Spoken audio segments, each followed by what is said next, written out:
দিবেন এটার নিচে কমেন্টগুলো দেখেন, এমন শব্দ যেগুলো সারা জীবনে কখনো শুনে আসি নাই। যেখানে আপনারা আইসা 2 মাসের মাথায় বলছেন গ্যাসের দাম বাড়াবেন না, বিদ্যুতের দাম বাড়াবেন না, 1 মাসের মাথায় দাম বাড়ায় দিয়েছেন। এই শয়তানি কেন আমাদের জন্য? এই মাসখানে আমরা মেনে নিব না ভাই।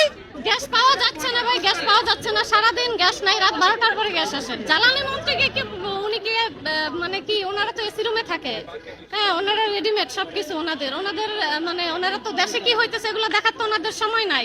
এগুলো দেখে ওনারা কি ওনাদের টাকার বস্তা লাগবে। বাচ্চারা সকালে স্কুলে যায়, আমার বাসায় মুরব্বীরা আছে, সকালবেলা বাইরের খাবার সবাই কিন্তু পেটে সহ্য হয় না।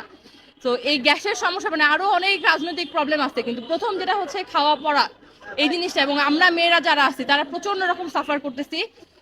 বাসায় মানে সকালে যে বাবুদের স্কুলে পাঠাবো প্রতিদিন দেরি হচ্ছে, রাতের খাবার রান্না করে সেটা গরম করে খাওয়ানো এটা সবার পেটেও সহ্য হয় না। গ্যাসের সমস্যা এটা যদি সমাধান না হয় আমাদের রেগুলার মানে ডে টু ডে লাইফে আমাদের প্রবলেম হচ্ছে। তো গ্যাসের সমস্যাটা অবশ্যই এটা নোটিস করতে হবে। জ্বালানি মন্ত্রীর বাসায় তো ভাই কারেন্টের চুলা আছে, কারেন্টের চুলা থাকে, তাদের বাসায় ওভেন আছে ভাই। আমরা তো মধ্যবিত্ত মানুষ ভাই, আমাদের বাসায় ওভেনও নাই, কারেন্টের চুলাও নাই, গ্যাস দিয়ে রান্না করতে হয়। তো সেই গ্যাসের সংকট, সকাল বেলা নাস্তা বানাইতে পারি না, চুলায় এমন ভাবে গ্যাস উঠে, আমার কাঠের লাড়কি দিয়ে তো রান্না হবে না। চুলায় কি গ্যাসের চুলায় লাড়কি দিয়ে রান্না করা যায়? আগুন ধরলে এটা ড্রাইভার নিবে কে? এই আপনারা যারা ভিডিও দিবেন এটার নিচে কমেন্টগুলো দেখেন, এমন শব্দ যেগুলো সারা জীবনে কখনো শুনে আসি নাই।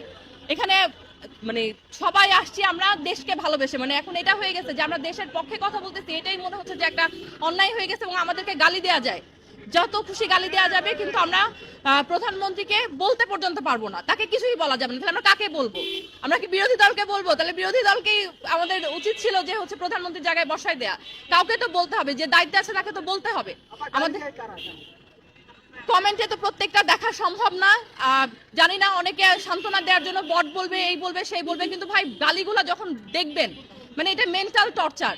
আপনারা যদি উস্কানিমূলক শব্দ নিয়ে এত সমস্যা হয়, যেখানে সন্ত্রাস বা যেখানে লেজিটিমেট কথা যেগুলো চাঁদাবাজ এগুলো নিয়ে বলা হচ্ছে, সেখানে আমাদের মেয়েদের জাস্ট আপনারাই শুধু দেখবেন যে একটা খুব ছোট নেতা, অনেক বড় নেতা না, অনেক কিছু যে আমরা তারেক রহমানের জন্য থ্রেড হয়ে যাচ্ছে এরকম না, কিন্তু যেই পরিমাণ মেন্টাল টর্চার এবং যেই পরিমাণ ভাষাগত অ্যাটাক করা হয় এটা অবশ্যই নোটিস করবেন। এটা খুবই মেন্টাল টর্চার।